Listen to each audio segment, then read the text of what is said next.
Coming to America, fantastic film. Not if you're Kwon, when you're extradited from Montenegro. He is off to face charges over in the US. But what's going to happen to the price of Terra, to the price of Terraluna Classic? And finally, what's going to happen to Kwon? Well, we're going to break it all down for you in this video. So let's get into it.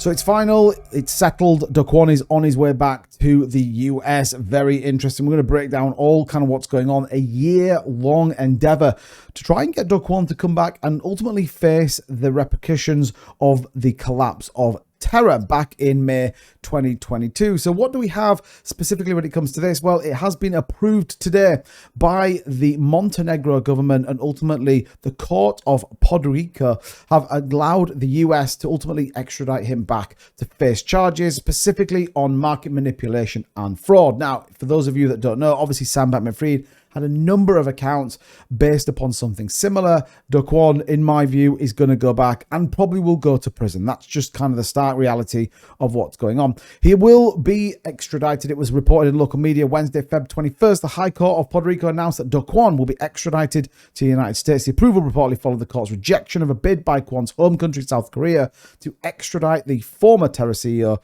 as part of the ongoing efforts to secure his release and convict him on criminal charges. Very interesting. Now, a lot of people are discussing or questioning what's going to happen. Ultimately, we do know that the SEC have been going after Kwon and Terraform Labs now for quite some time, as well as Coinbase, XRP, and everyone else that the SEC wants to go and sue. This is an interesting one because we know Chris Armanii is obviously now the new CEO of Terraform Labs, and actually the Terra ecosystem continues to build. But like it says here, it says, over the past month, the United States Securities and Exchange Commission has intensified its year-long legal battle against Kwon, securing a trial date. That trial date, just for your reference, will be next month, March 25th, ultimately where he will be facing charges of orchestrating a multi-billion-dollar crypto asset securities fraud and deceptively touting the stability and credibility of UST to investors for personal gain. And this is where it gets very interesting, because ultimately the SEC has an agenda that sits behind it, let alone the gigantic collapse that did happen. Now, we may or may not get to the heart of truly what happened. A lot of people speculate that it was Alameda Labs and it was Sam Bankman-Fried that ultimately took it down. A lot of people believe that Kwon set it up this way to go to zero. It's going to be interesting to see what happens. Obviously, the South Korean government did want him to go back there. They did actually secure the extradition of the Terraform Labs chief financial officer, Han Chang-jun, who ultimately now faces life in prison back in South Korea. I don't know which one would be better for Kwon, South Korea or the US, but like I said, the potential is a 40-year sentence behind bars if he is convicted of this. Very, very interesting to think about. What's your view, though? Does it make a difference to the price of Terraluna Classic? Is it going to make a difference to Terra?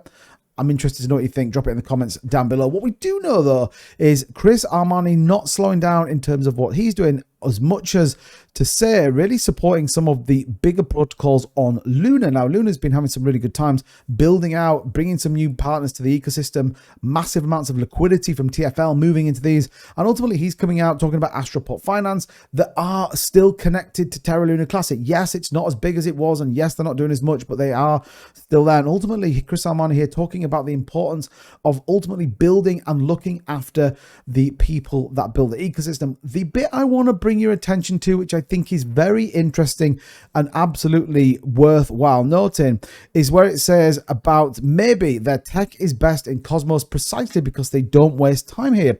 There are different ways to do this, and it says Tusada is a great builder. We're lucky to have him, and if we want to purity test everything done in the aftermath of the DPEG, we are going to have an incredibly loyal, committed community of completely irrelevant projects. The point that he's even talking about the DPEG and ultimately a builder that can work on that is very interesting, as that kind of builds out to see what goes on ultimately lower. We know they've been working on new protocols. We know they've been working on big partnerships. Like I said, liquidity's absolutely flown in. It's going to be interested to think about. So back to Terraluna Classic, though. The Kwon news, obviously, we'll see how that affects the price.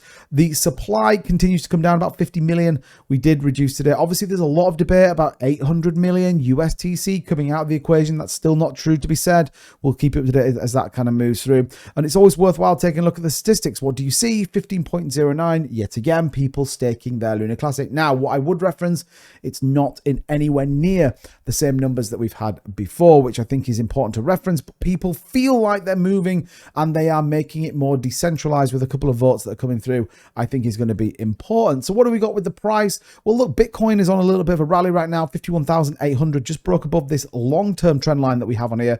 Luna about 0.5% down on the current day. What is good to see though on the daily chart is we are above a couple of key metrics, the 200 exponential moving average, and we have been above this now since the 10th of February, so locking in nearly 2 weeks of movement above that number. Likewise on the 50-day exponential moving average is really important. MACD and RSI still looking in a good place.